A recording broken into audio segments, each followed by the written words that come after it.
Hey, you guys, welcome back. All right, this week we are going to talk about digital planning on a budget. Now, I'm going to try to not make this a whole scattery video because I have a page full of notes right here that are all over the place. Because every time I was like, okay, that's everything, something else would come to mind and I'd be like, oh gosh, I have to mention that too. So we have quite a bit to look at. So let's go ahead and jump in.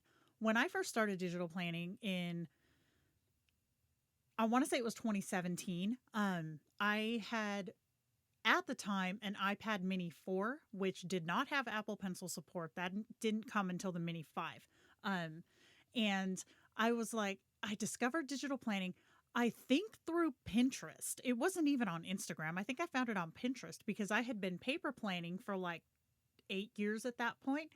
And I fell in love. I was like, holy crap, this is genius. I want to do this. So in a moment of unusual restraint, I did not go out and just be like, okay, I'm going to buy everything, because I was so firmly set in my paper planning that I was like, if I don't like this, then obviously I'm not going to stick with it. So let's see what it's about first. So I got my iPad Mini, and then I had a stylus for it that was, oh gosh, it was a bamboo fine line 3, I want to say, that worked. It did work, but it didn't, and I didn't know this at the time, it did not give the fluent experience that the Apple Pencil does. So right off the gate, I was like, oh, it's kind of frustrating to write on this. And this again was, you know, primary level for me. I didn't know about importing fonts or using fonts or anything like that. So one thing to consider if you are jumping into this is match your expectations to your equipment or your ability, honestly, because digital planning is literally a skill that does take a little bit of time to master just the mechanics of doing it. So, enough of that. Let's get into where or what can you digital plan on? And the answer might be a little bit of a surprise. You can kind of digital plan on anything. Um, for Apple products, if you already have an iPad laying around or if you have an iPhone, you can use. You know, I'm not comfortable really recommending anything other than a dedicated app like Notability, Note Shelf, Goodnotes. They do have a price tag, but it's a one time purchase. None of these are subscriptions. Nothing I'm going to mention, in fact, are subscriptions because I hate that. So, yeah, they're all one time purchases, and then it's, yours for the life of the app. Goodnotes is the one that I use. I want to say it's like $7. Totally worth it. That said, if you don't want to spend the money, you can use like any kind of a painting app. So if you don't want to use your cell phone, or if you think that the screen is too small, you could even use your computer. You could use, if you're a Windows user, there's a free app called paint.net, which is a really close dupe to Photoshop. Or you could use anything pretty much that you could edit a file or draw on. The Notes app on your computer would work. Um, Granted, it's not going to have the same functionality and the same ease of use as a dedicated PDF editing app would, like Goodnotes or even Exodo for Android users. So definitely weigh the pros and cons of ease of use because it really does make a difference. But you can use Android phones, Apple phones, iPads, tablets. You can use an Amazon Kindle, which last time I bought one, I bought the Kindle 8, I think, and I spent $40. So that's a tablet device for $40. And they will use any kind of a capacitive stylus. In fact, I have one right here. This is a disc stylus that I bought off of Amazon that has a ball stylus end over here. Some ASMR noise right here. And then on this side, it's got the disc stylus.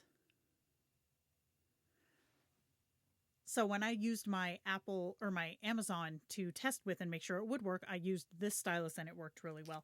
This one also works on the iPad too. It'll work on pretty much anything that is touch sensitive. So let's talk planners. Okay, you can create your own, obviously, in a program like Keynote comes free with Apple products. PowerPoint you can do it with. You could just create a blank page and go from there in any, art program. But if you're not really that tech savvy or not really, you just want to jump in and try it, there are websites out there that have a ton of free content. Mine does. You can get free planners on my website, lennydigitals.com, in the freebies section. You can also join the Extreme Planning, and I give out a free planner or planner overlay essentially every single month. So both of those are fabulous choices. There are also other places that you can find them, like Facebook groups. There's a specific Facebook group called, and I'm going to write the name here, Digital Freebies Only. I did a little bit of research looking for this, and this one I did find where people are just sharing stuff that they made, and you can download it for free, use it how you want to. You cannot resell, so keep that in mind, or redistribute. But yeah, that's a place to get some free content too. And you could also join. A lot of shop owners have their own Facebook groups, like I have one. Digital Siren has one. Pink Punch Studio has one. Pretty much everybody I can think of has one, and they give out free digital content also. I do Sampler Saturdays, where I give out a sampler sticker kit every Saturday morning. I know Pink Punch Studio, I want to say hers are either Friday or Monday. I don't remember for sure, but she does some really cute stuff too. Calendars. She'll do like virtual notebook ribbons, things like that. Really cute stuff that you can decorate your planners with. Other options is you can go online for royalty-free PNG content or royalty-free clip art content. Places like Pexels or Pixabay. I think Unsplash is another one. These all have content that you can download, use however you want to. Be cautious, I will say, if you're looking to start a sticker shop and you're looking for art that you can use. A lot of these places will say, free to use, free for commercial use, no payment or annotation is required. However, these are user-submitted images, so when I saw things like Shrek in Pixabay, that's not okay. You cannot use that. You cannot redistribute it. You cannot sell it. So that's obviously a Disney trademark, and DreamWorks trademark, and that's not okay. So just be mindful. But anything on there that you want to use for personal use, go nuts, because that's what it's for.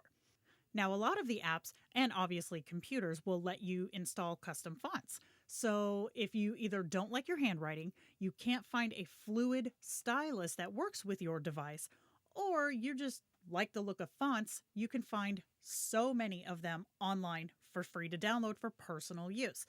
I have some on my website that I make myself that are for free to download. There's also sites like dafont.com, 1001freefonts.com. I will say this though, you guys, when you're on these free font sites, be careful what you click, because a lot of their ads look like download now and it's something else. So just be cautious where you're clicking if you're on some of these websites. And lastly, the thing that I would suggest, if you are so inclined, make your own content. Maybe you draw, maybe you doodle, maybe you just want to learn how to do it. You can make square boxes, fill them with color.